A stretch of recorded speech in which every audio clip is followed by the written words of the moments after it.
You're listening to the CyberWire Network, powered by N2K.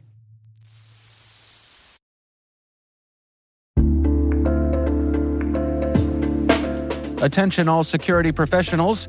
Want real-time IP intelligence at your fingertips? Sign up for Scout Insight's free trial today. Get immediate insights into threats, search any IP with no training required, and enjoy intuitive graphical results. Whether you need to identify compromised hosts or enrich Splunk queries, Scout Insight has you covered. Don't wait. Accelerate your threat response now. Visit teamcumry.com/cyberwire to start your free trial.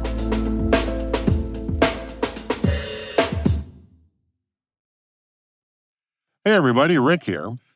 The MITRE ATT&CK Wiki is the only open-source collection dedicated to cataloging known nation-state and some crime, hacker tactics, techniques, and procedures, TTPs, across the intrusion kill chain.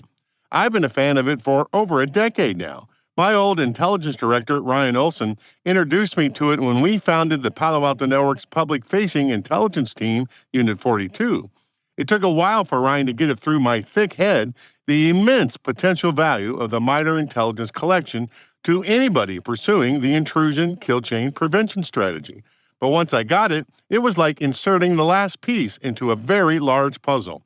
It was a eureka moment for me. I realized that there really is nothing else like it in the world. The intrusion kill chain prevention strategy realizes that hacker groups like the Shadow Brokers, Fancy Bear, and the Lazarus Group, etc., must successfully execute a chain of offensive actions against their victims in order to accomplish their goal. Not one thing, a set of things. Sometimes the InfoSec profession refers to that set of things as offensive attack campaigns. The strategy makes a couple of assumptions. First, the hacker group reuses these campaigns against multiple victims.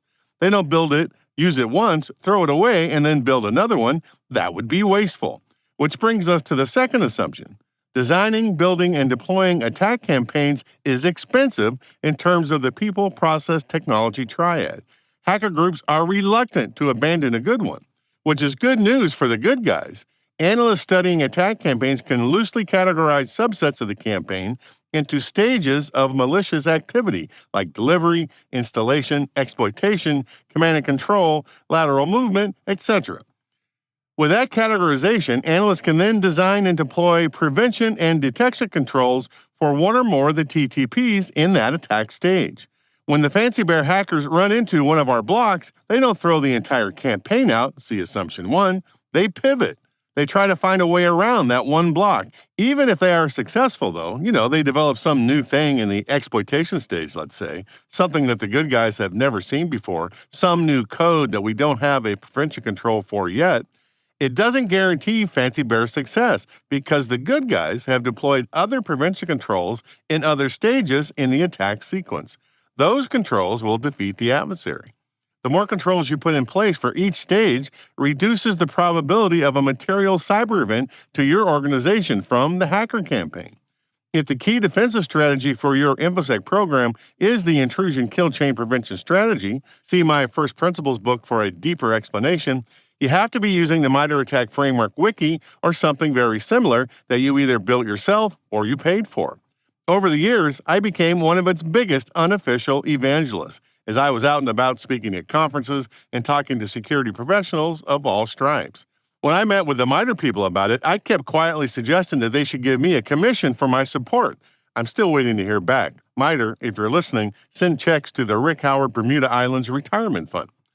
But that doesn't mean that I haven't been frustrated with it too, although it has had a large impact on the InfoSec professional community already, and the MITRE people behind it have made huge improvements to it in a very short amount of time. The idea of it has so much more unrealized potential. So here we are in 2024, over 10 years since MITRE released version 1. I thought it was time to put a stake in the ground and assess what the current state of the MITRE ATT&CK framework is today. So, hold on to your butts. Hold on to your butts. This is going to be fun.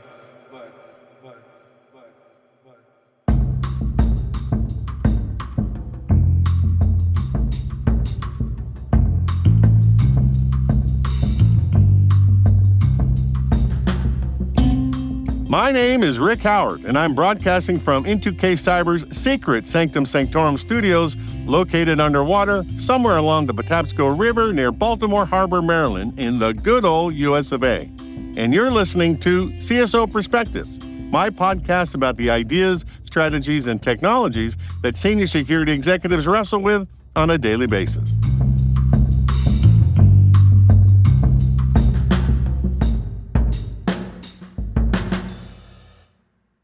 It all began with the Lockheed Martin paper published in 2010. It caused a shift in the collective cyber professionals' thinking away from defending against generic offensive tools like viruses, malware, and exploit code, with no relation to what the adversary was trying to accomplish, towards specifically defeating the adversary's overall goal. Before the paper, most of us were using a defense-in-depth strategy designed to block the hacker's generic offensive malicious software. By generic, I mean that we didn't associate the weapon with any adversary plan. We were just looking to detect and prevent bad things on the network. To counter the deployment, network defenders would stack one or more blocking tools between the boundary of our digital environments and our crown jewels, like firewalls, intrusion prevention systems, and antivirus software. The idea was that if the first tool failed to prevent the deployment of the offensive weapon, then the second prevention tool in the stack would catch it. If that one failed, then the third one would be successful. That's what defense in depth means, multiple ways to prevent bad things from happening. The number of defensive tools you had in the security stack depended on your internal budget. The Kill Chain paper's great insight was that all cyber adversaries, regardless of their motivation, have to complete a set of tasks in order to accomplish their goal. And their goal, whatever it is, doesn't really matter in terms of devising a defensive strategy. Whether it's crime, espionage, hacktivism, low-level cyber conflict, or just mischief-making for the fun of it, every hacking crew has to follow this general model. Instead of cybersecurity professionals trying, and mostly failing, to block all of the generic hacking weapons in existence with the defense-in-depth strategy, we would instead design prevention controls for known adversary campaigns and install them at every stage of the attack chain. The brilliance of this model is that the hacker team has to be 100% successful in avoiding all of those prevention controls in order to accomplish their goal. They can't make one mistake. The defenders, on the other hand, only have to be successful once somewhere along the attack chain. If we are, we can break the attack sequence. We can kill the attack. That's why the paper's title says that it's informed by analysis of adversary campaigns and intrusion kill chains. By doing a post-mortem on victim 0 and other subsequent victims, cyber intelligence analysts can construct the attack sequence in the aftermath and potentially identify multiple locations along the chain where we can kill the attack. That doesn't help victim 0, but it helps every other potential victim that Fancy Bear has its sights on. That's a magnificent and radical insight. It seems obvious to us now that we're 10 years past the initial paper publication, but back then, it was revolutionary. Just a year later, 2011, the Department of Defense published their paper on the Diamond Model. It provides a structure for how cyber intelligence teams can analyze attack sequences and provide a standard language for intelligence analysts to discuss the same campaigns. In the early days of the idea, we were all doing our own thing. It was exceedingly difficult to communicate what I knew about the Lazarus Group campaign with somebody else because we were all speaking different languages. The result was that the Diamond Model became a supporting guidebook for organizations pursuing the kill chain strategy. And then in 2013, MITRE released the first version of the attack framework. The team recognized the overall value of the kill chain strategy direction, but they wanted to convey the actions that individual adversaries make, how one action relates to another, how sequences of actions relate to tactical adversary objectives, and how the actions correlate with data sources, defenses, configurations, and other countermeasures used for the security of a platform and domain. Over time, I started calling these three research efforts the intrusion kill chain trifecta.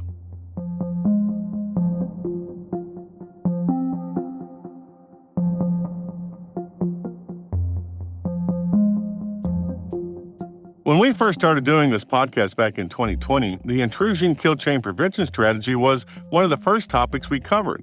In 2022, we covered it again, and of course, when we published the First Principles book back in 2023, I dedicated Chapter 4 to the idea.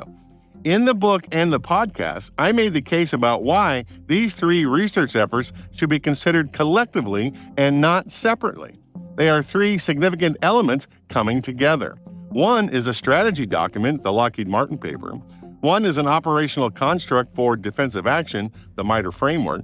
And one is a methodology for cyber threat intelligence teams, the Diamond model. You don't choose one model over the other. All of these models work in conjunction with each other. To be clear, though, there wasn't a lot of collaboration between the research groups. The Lockheed Martin people weren't saying, hey, we're doing the strategic piece, DoD, you work on the intelligence piece, and MITRE, you build an intelligence wiki. No, different parts of the InfoSec profession were all thinking along the same lines, working independently, and coming to different conclusions. The situation was similar to the old Buddhist parable, where 6 blind men examined the same elephant. Each man was convinced that what he experienced was the correct interpretation, when really it was only a piece of the whole.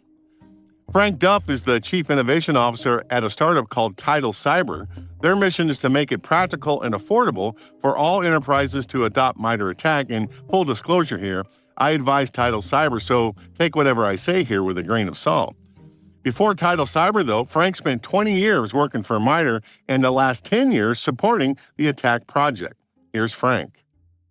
It was serendipitous, I guess, is the way of looking at it, right? Coincidental that a lot of these things happened. Like any good standard, right? You had everybody doing their own standard, I guess, at the time, right? They're all kind of pushing the same philosophies. Yeah. And then smart people thinking the same kind of things, and how would they make that happen is kind of how I see it. Yeah. Exactly. And I think that there was this common need, right? And the community is a close-knit community. So I think that a lot of people recognize this common need to create taxonomy. But I think there is always the challenge in moving from one to the other, right? Like your application of the Diamond model is looking at a very specific, how thready is the threat kind of concept, right? And yes, you're trying to describe it, but it's trying to solve a slightly different problem. Or the kill chain was a great way of making it so that people could realize kind of the steps that an adversary would have to take. But then with attack, it's like, all right, well, those steps don't always happen linearly. I don't think that it's a you pick one kind of thing, which I know that you're a strong believer in, right? It's I think those things continue to excel at what they were developed to do. Sure. Yeah. And they're all great pieces of making it so that communicate, making it so that you can prioritize and the like. Amy Robertson has been working at MITRE for the past 6 years as a cyber threat intelligence engineer and the last 4 years as the attack engagement lead. She concurs with Frank. She says you take the output of the ATT&CK wiki as inputs to the Diamond model, and the outputs of the Diamond model support the kill chain strategy. I would view them more as complementary. So I do think that they have different purposes, essentially. So, attack documents more detailed adversary behaviors, while, for example, the Diamond model is more helpful if you're trying to get a better understanding of how to cluster intrusions, potentially how to use it for attribution. But attack map techniques are going to be a useful source of input into the Diamond model as you're using it to analyze adversary capabilities. So I think those are complementary. I do not think that you have to use them separately. You can use them together. I think that makes a really good pairing. And then similarly, the kill chain, it's at attacks is at a little bit lower of a definition, because again, we're describing adversary behaviors, we're describing how they're doing things. And so instead of that kind of more linear model where attack is unordered, we're trying to reflect how an adversary is moving realistically across a network.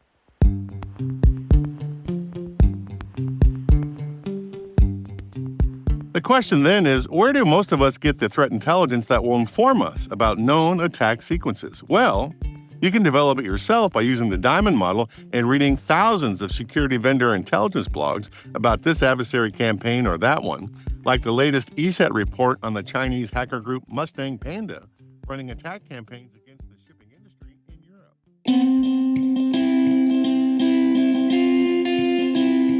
And that's our show. Well, part of it. There's actually a whole lot more, and it's all pretty great. So here's the deal. We need your help so we can keep producing the insights that make you smarter and keep you a step ahead in the rapidly changing world of cybersecurity. If you want the full show, head on over to thecyberwire.com/pro and sign up for an account. That's thecyberwire, all one word, .com/pro. For less than $1 a day, you can help us keep the lights and the mics on and the insights flowing. Plus, you get a whole bunch of other great stuff like ad-free podcasts, exclusive content, newsletters, and personal level-up resources like practice tests. With N2K Pro, you get to help me and our team put food on the table for our families, and you also get to be smarter and more informed than any of your friends. I'd say that's a win-win. So head on over to thecyberwire.com/pro and sign up today for less than $1 a day. Now, if that's more than you can muster, that's totally fine. Shoot an email to pro@n2k.com and we'll figure something out. I would love to see you on N2K Pro. Here at N2K, we have a wonderful team of talented people doing insanely great things to make me and the show sound good. And I think it's only appropriate you know who they are. I'm Liz Stokes. I'm N2K's CyberWire's associate producer. I'm Trey Hester, audio editor and sound engineer. I'm Elliot Peltzman, executive director of Sound and Vision. I'm Jennifer Iben, executive producer. I'm Brandon Karff, executive editor. I'm Simone Petrella, the president of N2K. I'm Peter Kilpie, the CEO and publisher at N2K. And I'm Rick Howard. Thanks for your support, everybody. And thanks for listening.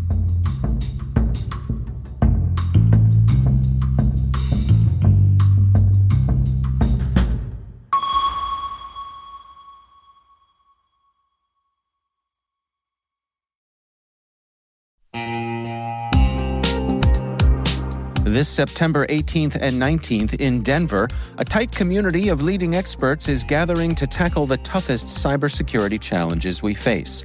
It's happening at MWise, the unique conference built by practitioners for practitioners. Brought to you by Mandiant, now part of Google Cloud, MWise features one-to-one access with industry experts and fresh insights into the topics that matter most, right now, to frontline practitioners. Register early and save at mwise.io/cyberwire. That's mwise.io/cyberwire.